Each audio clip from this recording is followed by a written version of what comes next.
Good morning guys! My ulam for today is adobong paa ng manok or adidas with patatas.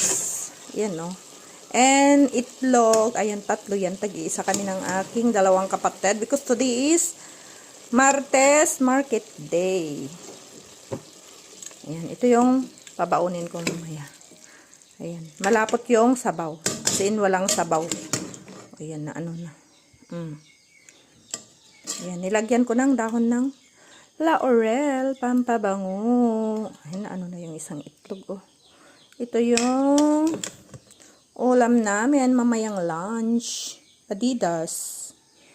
Thank you so much, guys, for watching. Please follow for more and leave a comment or magbakas lang para mabalikan ko kayo. Thank you so much. Have a nice day, everyone. Bye!